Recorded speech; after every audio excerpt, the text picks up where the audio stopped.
क्या होता है कि विद्यार्थी को पता नहीं चलता कि वो त्रुटि कहीं कर रहा है। तो जब कोई शिक्षक बता देता है तो उसको पता चल जाता है कि हाँ, इस चीज को थोड़ा ठीक किया जा सकता है। हालांकि सारी चीजें ठीक होती है, बट कई बार चीजें समझ में नहीं आती कि गलती कहाँ हो रही है।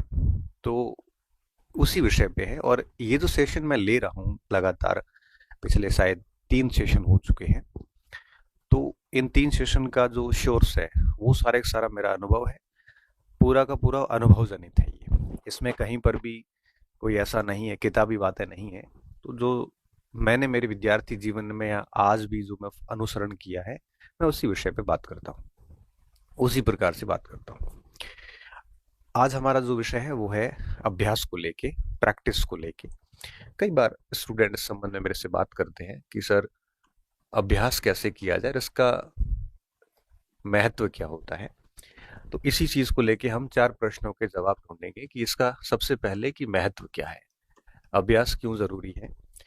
एक विद्यार्थी अगर अभ्यास नहीं करता है तो आप मान के चलिए कि वहां तो वो पास नहीं होगा, और पास हो भी गया तो रैंक बहुत पीछे चली जाएगी। प्रैक्टिस बहुत ज्यादा जरूरी होती है। महत्व के संबंध में मैं सिर्फ इतना कह सकता हूं कि जैसे आप तैराकी सीखना चाहते हैं, स्विमिंग सीखना चाहते हैं, आपने स्विमिंग के सारे रूल्स पढ़ लिए, क्या आप अच्छे तैराक बन सकते हैं? नहीं। रूल्स पढ़ने से आप तैराक नहीं बन सकते। आपको उतरना पड़ेगा। तैरने के लिए आपको स्विमिंग पूल में उतरना पड़ेगा, जलीय क्षेत्र में कूदना पड़ेगा, तभी आप तैराक बन सकते हो। और उसमें स्विमिंग पूल में भी आपकी जितनी जबरदस्त प्रैक्टिस होगी, जितना जबरदस्त अभ्यास होगा, उतने अच्छे आप तैराक बनेंगे। उसी तरह से जैसे आपको गाड़ी सीखनी है, और आप है वो गाड़ी सीखने के सारे रूल्स पढ़ लो कि क्लच दबाना है, गियर लगाना है, स्पीडोमीटर, क्लच टाइप से आप नहीं चला पाएंगे नियम सीखने के बाद। और आपको नियम पता भी नहीं होंगे कि कब क्लच करना, वैसे ड्राइवर को बैठते अपने आप पता चल जाता है।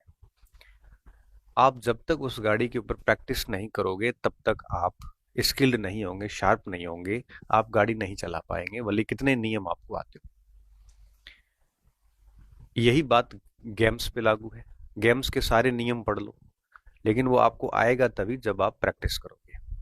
यही बात पढ़ाई पे लागू है। आप कितने भी उपन्यास की भांति कितना भी पुस्तकें पढ़ लो, लेकिन जब तक उसकी ठोस प्रैक्टिस नहीं होगी, जब तक उसका तरीके से सलीके से अभ्यास नहीं होगा, आप मान के चलिए कि आप अच्छे ड्राइवर, जिस तरह से ड्राइवर और स्विमर की जो मैंने उदाहरण दिया, आप एक अच्छे विद्यार्थी या यूं कहीं अच्छे अभ्यर्थी नहीं बन पाएंगे जो अच्छी तैयारी करके परीक्षा को पास कर ले।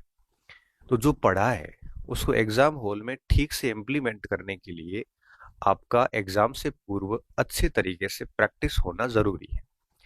इन 3 उदाहरण से आप इसका महत्व समझ गए होंगे कि बिना प्रैक्टिस कुछ भी नहीं हो सकता। Practice makes man perfect. आपको परफेक्ट बनना है, संपूर्ण तो कोई है ही नहीं, परफेक्ट बनना है तो आपको प्रैक्टिस करनी पड़ेगी। अब ये बात तो तय होगी कि प्रैक्टिस करनी पड़ेगी, बिना उसके कुछ भी पॉसिबल नहीं है, कुछ भी संभव नहीं, अच्छा परिणाम तो बिल्कुल संभव नहीं है। अब दूसरा प्रश्न ये उठता है कि महत्व तो आपको समझ में आ गया, अब बच्चों का प्रश्न ये रहता है कि प्रैक्टिस के सर माध्यम क्या हो, किससे करें प्रैक्टिस, है ना। महत्व के बाद में दूसरा प्रश्न ये रहता है कि कौन से माध्यम से प्रैक्टिस करें, किसके सहारे प्रैक्टिस करें। अब देखो, माध्यम कई हो सकते हैं। पीवाईक्यूज, पीवाईक्यूज का मतलब होता है पुराने वर्षों वर्षों के प्रश्न। दूसरा, टेस्ट सीरीज। तीसरा, मॉडल पेपर। ठीक है, मॉडल पेपर। ये 3 प्रैक्टिस के अच्छे माध्यम माने जाते हैं। अब तीनों में से पहले नंबर पे मैं हमेशा पीवाईक्यूज को रखता हूँ।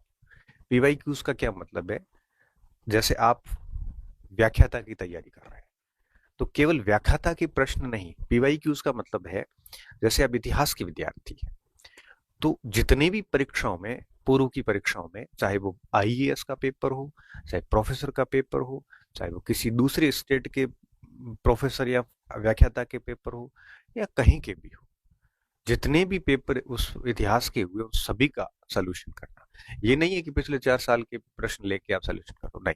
पीवाईक्यूज का मतलब होता है कि उस विषय के वो सारे पेपर कहीं पे भी केंद्र सरकार ने लिए हो चाहे स्टेट गवर्नमेंट ने लिए हो, किसी भी पीसीएस ने लिए हो, वो सबसे बेस्ट माध्यम होता है पीवाईक्यूज। कई बार बच्चे मुझे पूछते सर कौन सी पुस्तक ला, मैं तो कहता हूँ सारी लेके आता हूँ, और एक एक करके पीवाईक्यूज को आप सोल्यूशन करो। आप भले टेस्ट सीरीज दो, भले मॉडल पेपर दो, जब तक पीवाईक्यूज नहीं करेंगे, जब तक आप एग्जामिनर्स एग्जाम्स के पैटर्न को नहीं समझ पाएंगे, आप विषय की भाषा को समझ नहीं पाएंगे। आपको अगर सब्जेक्ट की लैंग्वेज को समझना है तो पुराने पेपर्स पढ़ने पड़ेंगे, क्योंकि देखो सब्जेक्ट जब हम पढ़ाते हैं ना, तो दो तरीके होते हैं। टीचर जब पढ़ाता है तो अपनी बेसिक लैंग्वेज से पढ़ाता है, और एग्जाम हॉल में हमेशा किताब की भाषा पूछी जाती है। अगर आप बेसिक भाषा से अच्छे पढ़ लिए तो समझ विकसित हो जाएगी, लेकिन जब तक आपने पुस्तक की भाषा नहीं पढ़ी या प्रश्नों की भाषा नहीं पढ़ी, तो आपको ये समझ में नहीं आएगा। परीक्षा हॉल में प्रश्न आपका पढ़ा हुआ भी आएगा ना, तब आप लैंग्वेज से गच्चा खा सकते हैं। तो कोशिश कीजिए कि आप जो है वो पुराने प्रश्न जितने भी हैं, प्रीवियस ईयर्स क्वेश्चंस, वो सारे सोल्यूशन करें और ढंग से करें। भली टेस्ट सीरीज ली हो आपने, भली मॉडल दो, लेकिन ये नेसेसरी है। इससे आप, क्योंकि देखो टेस्ट सीरीज बनाने वाले लोग जो हैं, उनकी तुलना में पुराने पेपर बनाने वाले लोग हाईली क्वालिफाइड। तो मान के चलिए कि इनकी लैंग्वेज वगैरह सारी आयोगों की डिमांड के अनुसार होती है, परीक्षा एजेंसी की मांग के अनुरूप होती है।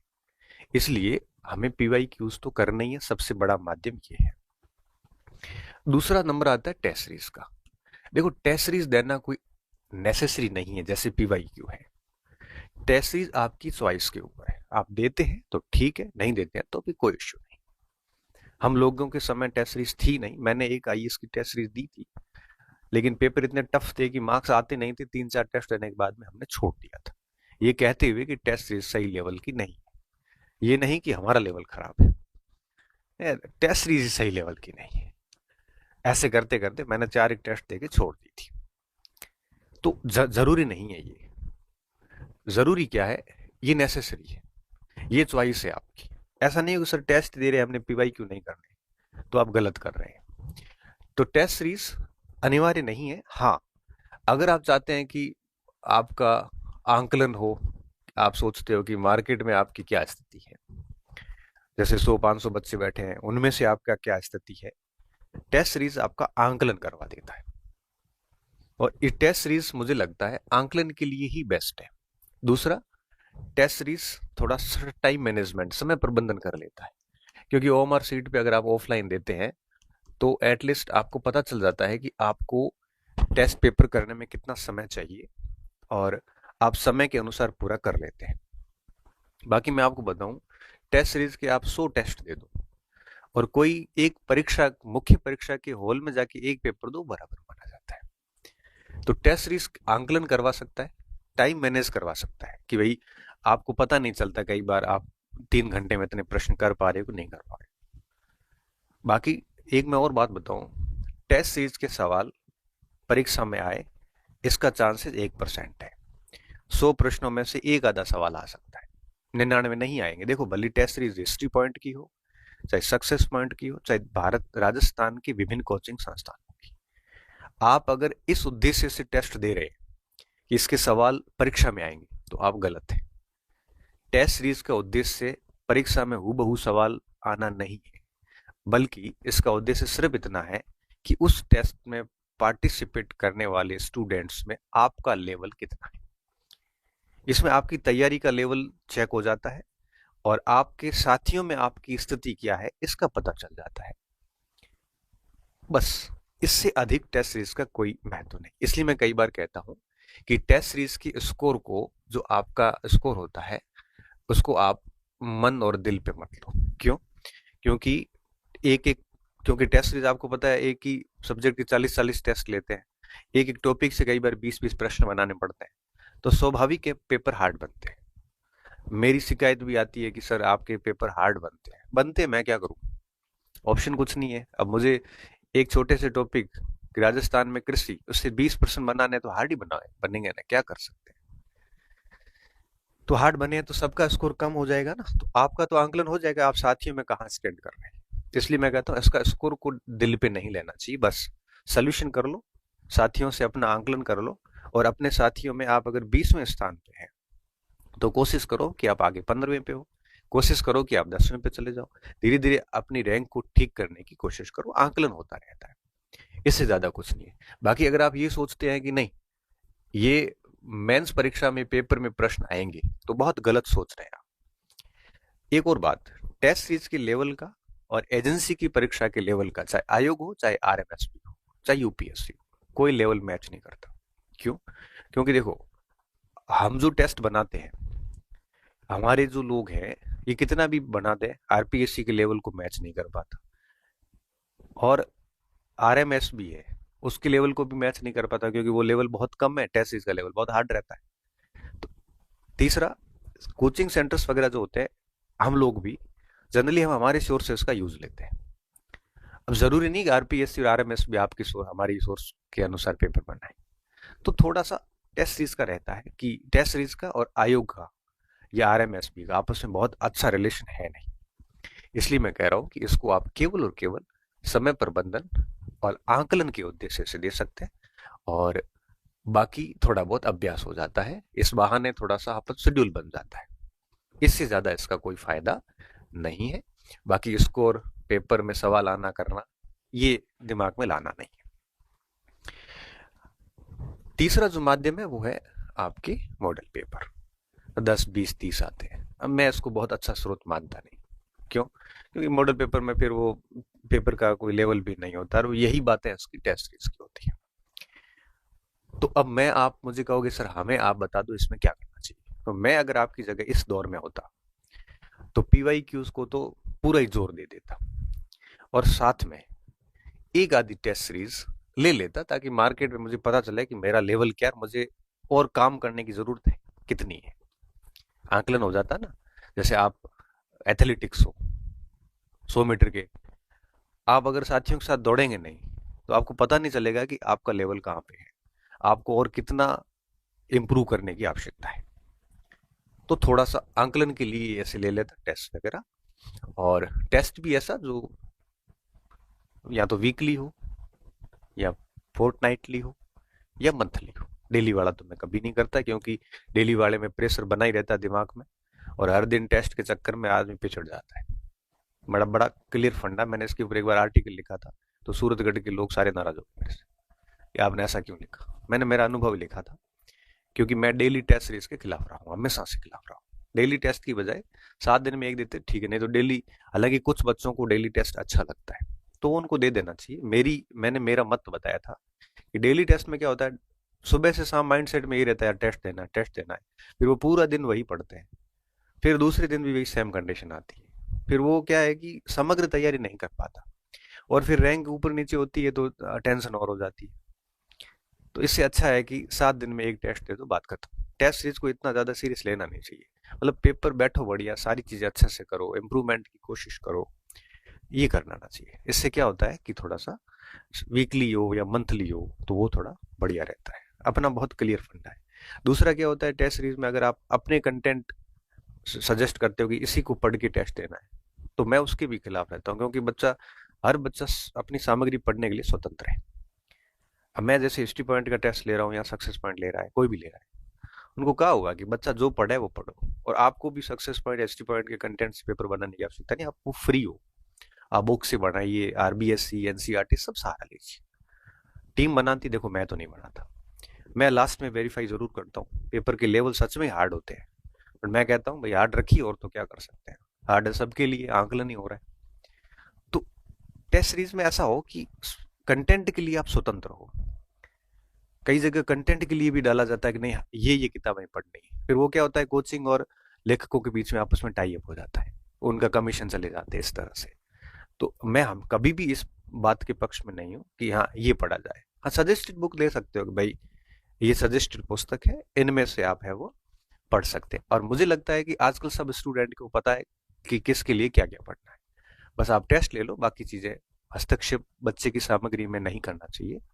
और बच्चों को भी मैं यही कहता हूँ कि टेस्ट दे दीजिए, भूल जाइए, कि क्या है क्या नहीं। स्कोर कम है तो कोई बात नहीं, आंकलन कर लो थोड़ा और। इस तरह से ये टेस्ट सीरीज। तो मैं आपकी जगह होता तो जैसे मान लो मुझे 4 घंटे देने हैं या अभ्यास जैसे करना है, तो अभ्यास का 90% टाइम में पीवाई की उसको देता, 10% टाइम में टेस्ट सीरीज को देता। इस पे समय खराब नहीं करता। क्लियर? ये महत्व हो गया। और टेस्ट का माध्यम क्या हो सकता है, पीवाई क्यू को हल करना बहुत ज्यादा जरूरी है। अब तीसरा प्रश्न बच्चों के दिमाग में आता है कि अभ्यास सर कब किया जाए। कई प्रश्न होता है कि सर जैसे मेरा सिलेबस हुआ नहीं तो मैं अभ्यास करूं या सिलेबस पूरा करने के बाद करूं, किस समय अभ्यास किया जाए। ये प्रश्न भी बहुत ज्वलंत प्रश्न है जो स्टूडेंट अक्सर पूछते रहते हैं। तो मैं क्या कहता हूं, अभ्यास दोनों लेवल पे होना चाहिए। पढ़ते वक्त भी होना चाहिए, जब आपका पाठ्यक्रम पूरा नहीं हुआ है तब भी आप अभ्यास कीजिए। पाठ्यक्रम जब रनिंग में है तब भी कीजिए, और पाठ्यक्रम पूर्ण हो गया, और मैं बताऊं पाठ्यक्रम कभी पूर्ण होता नहीं है। आप एक बार पढ़ोगे तब लगेगा यार कुछ भी याद नहीं, फिर दूसरी बार शुरू करोगे, ये रनिंग में ही रहता है। अगर आप ये इंतजार करोगे कि पाठ्यक्रम एक बार पूरा हो जाएगा उसके बाद अभ्यास करूंगा, तो मान के चलिए पाठ्यक्रम कभी पूरा नहीं होगा। 5 बार पढ़ने के बाद में भी अंदर से कहीं न कहीं टीस रहती है कि थोड़ा और पढ़ा जाना चाहिए, याद नहीं आ रही चीजें। हर बार कुछ न कुछ चीजें नई सीखने को मिल जाती है। तो बेहतर है इसका इंतजार ना करें, रनिंग में साथ में चलते रहने दें। जैसे मान लो कि आपने डेली आप 6-7 घंटे, 8 घंटे, 10 घंटे पढ़ रहे हैं, तो 1-2 घंटे आप है वो अभ्यास को दे दें। और पीवाई क्यूज है, और संडे टू संडे एक टेस्ट दे दो। तो अभ्यास सिलेबस के साथ में चलते रहना चाहिए। हाँ, टेस्ट सीरीज वगैरह मुझे लगता है कि कोर्स हो जाने के बाद ज्वाइन करते हैं, एक बार हो रखा हो पहले और दूसरी बार आप तैयारी कर रहे हो तो रनिंग में कर लो आप टेस्ट सीरीज। लेकिन आप बिल्कुल पहली बार ही विषय पढ़ रहे हैं तो मुझे लगता है कि टेस्ट सीरीज वगैरह एक बार कोर्स हो जाने के बाद होनी चाहिए। बाकी पीवाई क्यूज तो डे फर्स्ट शुरू हो जाना चाहिए, है ना। तो वेट नहीं करना चाहिए, क्योंकि देखिए आपने जैसे पहले दिन कुछ पढ़ा, 10 प्रश्न किए जैसे उसके, तो 10 प्रश्न करने के बाद आपको आइडिया हो जाएगा कि हमें कैसे पढ़ना है, क्या गलतियां रह रही है। तो आप दूसरे दिन आप जब पढ़ोगे ना, तो दूसरे दिन आप उन गलतियों को सुधार के पढ़ोगे। फिर दूसरे दिन अभ्यास करोगे तो उसमें कुछ गलतियां और मिलेगी, तब तीसरे दिन आप और सुधार करोगे। ऐसे करते करते आप बहुत ही दक्ष होते जाते हैं। और 1 महीने 2 महीने की पढ़ाई के बाद आपको बहुत मैच्योरिटी आ जाती है। तो हर दिन आप अगर 10 15 20 प्रश्न भी करते हैं सिलेबस रनिंग के साथ, तो मुझे लगता है कि एक बार सिलेबस होगा उसके साथ एक बार अभ्यास भी पूरा हो जाएगा। और फिर हर बार जैसे सिलेबस करते हो हर बार अभ्यास करते रहे। तो अभ्यास के लिए आपको लास्ट तक मुझे लगता है वेट करने की आवश्यकता नहीं है, साथ में चलते दे। और कभी भी सिलेबस पूर्ण नहीं होता, मैंने आपको बताया ना, कभी भी सिलेबस पूरे नहीं होते, हमेशा से कमी महसूस होती रहती है। और अंतिम बात कि अभ्यास कैसे किया जाए, ये प्रश्न मुझे लगता है इसके बाद अभ्यास से संबंधित कोई भी प्रश्न आपका शेष नहीं रहता। अब देखिए अभ्यास कैसे किया जाए, इसके सीधे सीधे सिंपल तरीके हैं। पहली बात, जब भी आप जैसे कोई पीवाई क्यूज की पुस्तक लेके बैठे तो कभी भी आंसर ना देखें। आप पूरी कोशिश करें कि आप है वो बिना आंसर देके, बिना ऑप्शन देके उत्तर लगाने की कोशिश करें। जैसे प्रश्न आ गया कि सिंधु घाटी सभ्यता में नहर के प्रमाण कहाँ पे मिले, तो ऑप्शन के ऊपर आप हाथ या प्रश्न पत्र कुछ कागज रख लें, खुद सोचने की कोशिश कीजिए कहाँ मिले हैं। फिर अगर आपको याद आ गया कि सोर्तगोई से मिले अफगानिस्तान से, आप ऑप्शन हटाइए, देखिए हाथ हटाइए, देखो पढ़ा है तो आप उसको क्लिक कर लो। फिर उसकी व्याख्या दी हुई है तो पूरी व्याख्या पढ़ लो, और उसके बाद में दूसरे ऑप्शन पे चले जाओ। इस तरह से पूरा एनालिसिस करिए, बाकी 3 ऑप्शन का भी एनालिसिस कर लीजिए कि धोलावीरा से कुएं मिले, इसमें यहाँ मिले मिला है। इस तरह से आप भले 15 प्रश्न ही करो, लेकिन आपको कभी ये गलती नहीं करनी है कि प्रश्न और सामने उत्तर ना अपन छिपके से उत्तर देख रहे हैं। कई बच्चों को मैंने देखा है, इधर से प्रश्न सामने पड़ा है, पीछे उत्तर पड़ा है, वो छुपके से उत्तर। अरे इतनी इतनी मक्कारी क्यों कर रहे हो? ईमानदारी से सॉल्यूशन, अभ्यास ईमानदारी से होता है। आप उत्तर पहले देख रहे हो, बताओ आप 4 ऑप्शन लेके बैठे हो, उत्तर देख देख के लगा ये तो मुझे आ रहा था, ये बड़ा बेकार अभ्यास होता है। आप उत्तर बहुत अंतिम अवस्था में देखिए, जब आपको लग रहा है कि अब हम इसको नहीं कर सकते, तब जाके लास्ट में अब आंसर पे जाइए। तो आंसर सबसे लास्ट में। मैं तो कहता हूं प्रश्न पढ़िए, ऑप्शन पे पेज रखिए, याद करिए, उत्तर आ रहा है तो ठीक है, नहीं तो ऑप्शन देखिए, फिर 4 ऑप्शन के ऊपर एनालिसिस करिए, फिर भी उत्तर आप गैस करिए, फिर भी नहीं आ रहा है तब उत्तर देखिए आप, या एग्जैक्टली आ रहा है उसके बाद उत्तर चेक करिए कि हाँ मैं सही हूं कि नहीं। उसके बाद थोड़ा सा उसकी व्याख्या पढ़िए, फिर सेकंड प्रश्न पे जाइए। भले मैं तो कहता हूँ कि 1-2 घंटे में 20-30 सवाल ही हो, बट ऐसे अभ्यास से आपको बहुत सीखने को मिलता है। आज की जनरेशन क्या करती है? आज की जनरेशन सबसे पहले उत्तर देखती है, फिर प्रश्न करती है। ऑप्शन पहले देखते हैं, ऑप्शन के ऊपर आपकी डिपेंडेंसी हो चुकी है, आपको बिना ऑप्शन आंसर नहीं निकलता। ये डिपेंडेंसी आपकी परीक्षा हॉल में जाके नेगेटिव मार्किंग करवाएगी। कोशिश करिए कि आप प्रश्न के उत्तर के लिए ऑप्शन पे निर्भर न रहो। अब कोई निम्नलिखित में से आरोही अवरोही क्रम, तब तो ऑप्शन देखने पड़ते हैं, लेकिन सीधे सीधे फैक्ट है, तो आप एटलीस्ट आपको याद आना चाहिए कि इसका उत्तर क्या है। अगर आप ऑप्शन के ऊपर जितने अधिक निर्भर रहेंगे, इसका मतलब साफ है कि आप परीक्षा में बहुत ज्यादा नेगेटिव करने वाले हैं। तो ऑप्शन की निर्भरता खत्म करने के लिए कोशिश कीजिए कि आप इस तरह से अभ्यास करो। तो एक तो आंसर पे डिपेंडेंसी नहीं होनी चाहिए। दूसरा, सोल्यूशन की बजाय एनालिसिस होना चाहिए। एनालिसिस का मतलब सारे ऑप्शंस जो है उसको चेक करिए, क्रॉस चेक करिए, और उसके बाद में मतलब आप एक प्रश्न से 4 बातें सीख के जाइए आगे। एनालिसिस वो होता है। एनालिसिस से घंटे में 15-20 प्रश्नों का ही हो सकता है, ज्यादा नहीं हो सकता। कई कई तो बैठते फटाफट राइट टिक करते करते घंटे में 100-200 सवाल निकाल लेते हैं। ये कब होता है? ये सबसे लास्ट में जाके होता है। मतलब बहुत जोरदार आपका विषय तैयार है, फिर आप सुबह से शाम पूरा अभ्यास कर रहे हो 2-4 दिन, तब तो ठीक है। ऐसा नहीं होना चाहिए। और आखिरी बात, एनालिसिस करिए, उत्तर नहीं देखिए, उत्तर बहुत अंतिम अवस्था में देखिए। और आगे एक और बात, अब जैसे आपके पाठ्यक्रम पूर्ण हो चुके हैं, आप रिवीजन के दौर में चल रहे हो, उस समय एक चीज और ध्यान रखने की होती है। जैसे मान लो आप ऐसे पढ़ रहे थे, पहले आपने प्राचीन भारत पढ़ लिया और अब आप आधुनिक जैसे पढ़ रहे हैं, ठीक है? तो मुझे क्या लगता है, जब आप आधुनिक रिवीजन कर रहे होते हैं, उस समय आपको प्राचीन भारत का अभ्यास करना चाहिए। फिर आप जैसे मध्यकाल पे आ गए, अब मध्यकाल पे आ गए, तब आप आधुनिक भारत का अभ्यास करिए। तो एक तो आधुनिक पढ़ते पढ़ते साथ में आपने पहले रनिंग में कर लिया था, अब आप रनिंग जैसे सिलेबस 1-2 बार हो गया है, उसके बाद जब आप वापस रिवीजन करते हैं, तो रिवीजन करते वक्त क्या करना होता है? रिवीजन के समय सबसे बढ़िया ऑप्शन ये होता है कि जिस भाग का अभी आप रिवीजन कर रहे हो, उस भाग का अभ्यास ना करके जिसका आप रिवीजन पूरा कर चुके हो उसका अभ्यास करना चाहिए। इससे क्या होगा? इससे आपके ये भाग चलते रहेंगे, जैसे आधुनिक चलता रहेगा और प्राचीन भी साथ साथ में रिवीजन चलता रहेगा, अभ्यास भी साथ में चलेगा। फिर जब मध्यकाल पढ़ो तो इन दोनों का रिवीजन करो। इससे क्या होगा कि मध्यकाल चलेगा, आधुनिक प्राचीन साथ में चलेगा। नहीं तो होता क्या है, जब आप प्राचीन पढ़ रहे हो तब प्राचीन का अभ्यास कर लिया, आधुनिक में आधुनिक करोगे, मध्यकाल में मध्यकाल का करोगे। जब मध्यकाल तक आओगे तब तक आप प्राचीन धुंधला धुंधला होना शुरू हो जाता है। बेहतर क्या होता है, जब आप प्राचीन करके आधुनिक काल पे आए। अब ये देखो, गणित में गणित के अलग अलग पार्ट होते हैं, साइंस में उसके पार्ट होते हैं, मुझे सारों नाम सारे आते नहीं है। हिंदी में कह सकता हूँ, जैसे आप पाश्चात्य काव्य शास्त्र पढ़ रहे हैं तो आप उस समय रिवीजन कर रहे हैं, तो आप हिंदी साहित्य के इतिहास का अभ्यास कर लो। जैसे पॉलिटिकल साइंस है, आप वेस्टर्न थिंकर पढ़ रहे हैं तो इंडियन थिंकर की रिवीजन शुरू कर दो। इंडियन थिंकर पढ़ रहे हैं, वेस्टर्न की रिवीजन शुरू कर दो। कॉम्पिटिटिव पॉलिटिक्स पढ़ रहे हैं, आईआर का रिवीजन शुरू कर दो, साथ में प्रैक्टिस शुरू कर दो। तो इससे क्या होता है कि 2-2 3-3 पोर्शन एक साथ चलते हैं, बिल्कुल उनसे अलगाव नहीं हो जाता। ऐसा नहीं हो कि आप ऐसे फिर विश्व तक आओगे, छठे पाठ तक आते आते इनका अलगाव शुरू हो जाता है, ऐसा नहीं होना चाहिए। तो जब आप रनिंग में होते हैं तो आप जो भाग पढ़ रहे हैं उसी का अभ्यास करिए।